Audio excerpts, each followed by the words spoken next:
Welcome back once again, all of my low carb friends, and for those of you who are here for the first time, a big welcome to you.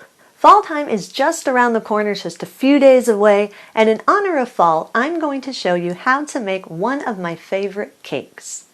Keto, gluten-free spice cake.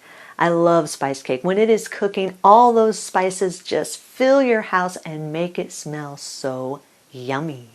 And of course, we're not just going to stop at the cake. I'm going to show you how to make the keto cream cheese frosting that goes on top of it. Because you can't have spice cake without frosting, right? Well, I guess technically you can, but in my book, you cannot have spice cake without frosting. And if you want printable versions of these, you can check out my website at janetsdeliciouslowcarbkitchen.com. You can find printable versions of these and other goodies there for you.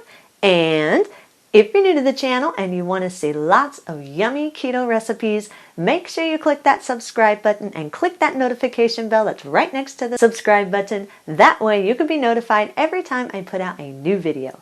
And if you would like to support the channel, make sure you scroll down in the description of this video. There are some Amazon affiliate links. Click on any one of those links, and whatever you purchase through Amazon using my affiliate link, a small portion will go to me, which will help to support the channel.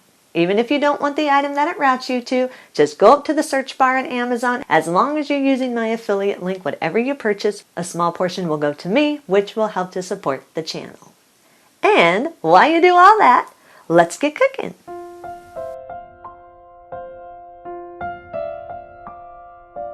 Preheat your oven to 375 degrees. Line an 8 by 8 inch cake pan with parchment paper. Make sure you let the parchment paper hang over the sides just a little bit. That way it can create handles, which makes it easier to take the cake out once it is baked.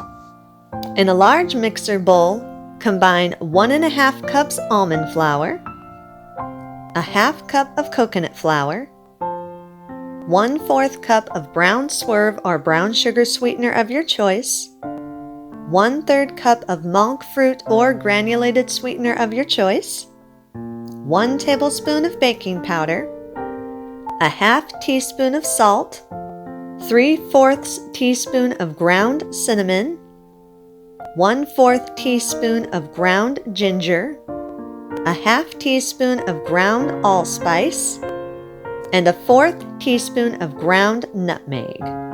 Whisk these all together until they're fully combined and there are no lumps left in the flour or the brown swerve. Now the brown swerve can sometimes get a little sticky, so if you need to, you can get your fingers in there and rub the brown swerve lumps out of there, because sometimes it can get a little lumpy. So if you need to, use your fingers and press out the lumps from the brown swerve. It's okay if there's little lumps, you just want to get out most of the big lumps. Also, the spices in here can be adjusted to your personal taste. If you don't like one of the spices, then you can alternate it with another spice. It's up to you as to what combination of spices that you want. Once the dry ingredients are all whisked together, add 3 large room temperature eggs. Make sure they are room temperature. This makes for a smoother batter. Beat on low for about 10 seconds or just until the dry ingredients are moist. Then increase your speed to medium and beat on medium for about 30 seconds or until everything is fully combined. Now, if you don't have a standing mixer, you can use a hand mixer or a wooden spoon. You do not absolutely have to have a standing mixer. Once the ingredients are combined, then scrape down the sides if you need to, and push all the ingredients to the center of the bowl. Add a ½ cup of oil of your choice. I'm using canola oil. You can use any oil you want.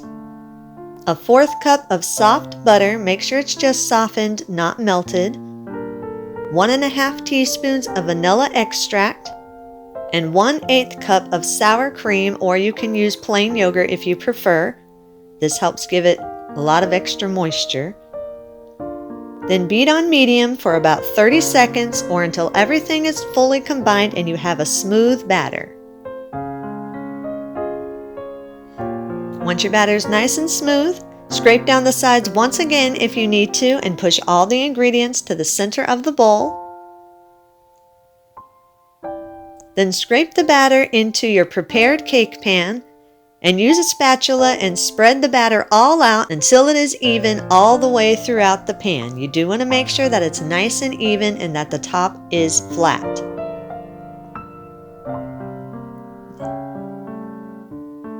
Once the batter's all been spread throughout your pan, then place the pan into the preheated oven and bake at 375 degrees for anywhere between 23 and 28 minutes or until the edges of the cake are starting to get golden.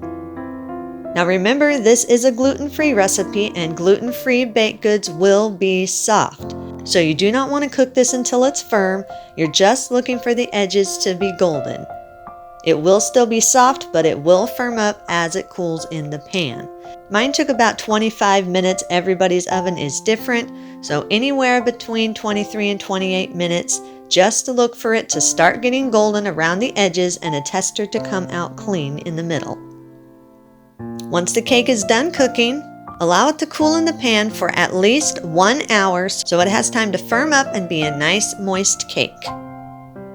Once it has cooled for an hour and it's all firm, then grab the parchment paper handles and gently lift the cake out of the pan, then transfer it to a wire rack and gently slide the parchment paper out from underneath the cake. Now this will still be warm, so be careful. Gluten-free baked goods are very fragile when they are warm, so be careful when you're lifting it out and be careful when you're sliding the parchment paper out from underneath it. Slide it out onto the wire rack and allow it to cool completely before you frost it. Make sure it is completely cooled. You do not want to try to frost it when there's any warmth in the cake because you run the risk of tearing your cake up. So make sure it is completely cooled. I usually let it cool for another 30 to 45 minutes. Just however long it takes, make sure it is completely cooled. Once it's cooled, you can slice a piece and eat it as it is, but of course for me, it's gotta have frosting. So for the frosting, in a large mixer bowl, combine 4 ounces of cream cheese that's been softened. Make sure it is softened. You don't want it completely melted, but you do want it softened so it will beat in nice and smooth. Add 2 tablespoons of softened room temperature butter. Again, make sure it is just softened, not melted. You do really want to make sure that your cream cheese and butter are soft. If they're hard, they will not beat in very well, so really make sure they're soft. Add 1.5 teaspoons of vanilla extract. Then beat on low for about 10 seconds or just to combine everything. And then increase the speed to medium and beat on medium for 1 minute or until everything is smooth and creamy. Scrape down the sides and push everything to the center of the bowl. Then add 1/4 cup of powdered swerve or powdered sweetener of your choice. Beat on low for 10 seconds or just until the powdered swerve is moistened. You don't want the powdered swerve flying all over the place, so moisten it up a bit. Then increase the speed to medium and beat on medium for another 1 minute or until everything is completely smooth, and it should be nice and fluffy and creamy. Once the frosting has been fully beaten, if it seems too thick for you, you can add small amounts of milk, up to 1 tablespoon, until the frosting comes to your desired consistency. I personally like a thick frosting, but not everybody does, so if it is too thick, then add some milk in small amounts at a time and beat it in until it's your desired consistency. Once your frosting is your desired consistency, scrape down the sides and push everything to the center of the bowl. Then spread it evenly across the top of your cake, however much you want. I use it all because I like a lot of frosting, but if you don't want to use it all, you can always frost your cake however much you want and then place the rest of the frosting in an airtight container and use it within the next few days.